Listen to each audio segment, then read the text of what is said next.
যাজ্ঞবল্ক্য আজ রাজ্যপাট ছেড়ে চলে যাবেন। পিছনে পড়ে থাকবে সোনার সিংহাসন, স্ফটিকের স্নানাগার, রত্নখচিত চন্দ্রাতপ। স্ত্রীগণকে দিয়ে গেলেন গোধন, উর্বরা ভূমি, রত্নালঙ্কার। রাজার পরনে এখন শুধু সন্ন্যাসীর বসন, হাতে বিল্বদণ্ড, কমণ্ডল, সামনে সুদীর্ঘ বন্ধুর পথ।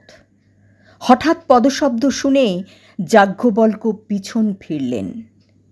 দেখতে পেলেন মৈত্রেয়ীকে। তুমি এই ধূলিধূসর দুর্গম পথে কেন?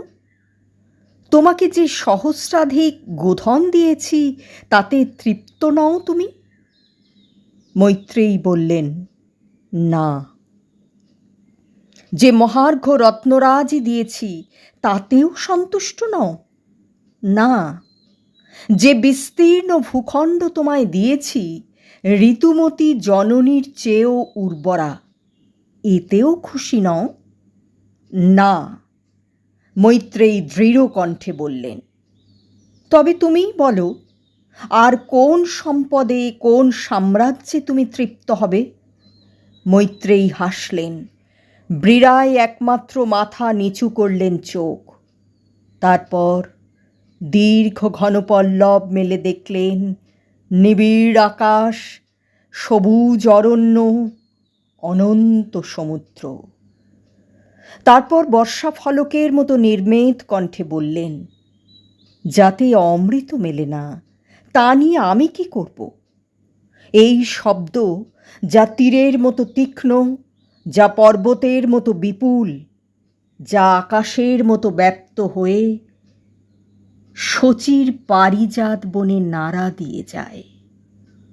এই অমৃতের জন্য লক্ষ্মী ওঠেন কাঁখে কলস, লাখবার সমুদ্র মন্থন। যাজ্ঞবল্ক্য চমকিত হয়ে মৈত্রেয়ীকে দেখলেন। দেখলেন জীর্ণ পোশাকে নিরাভরণা স্ত্রীকে। দেখলেন সরৈশ্বর্যশালিনী এক নারীকে, একটি সম্পূর্ণ মানুষকে। মানুষের পায়ের নিচে সমুদ্র, দুহাতে আকাশ, নাভিতটে আদিগন্ত উর্বর ভূমি। মৈত্রেয়ী হেঁটে চলেছেন অমৃতের খোঁজে।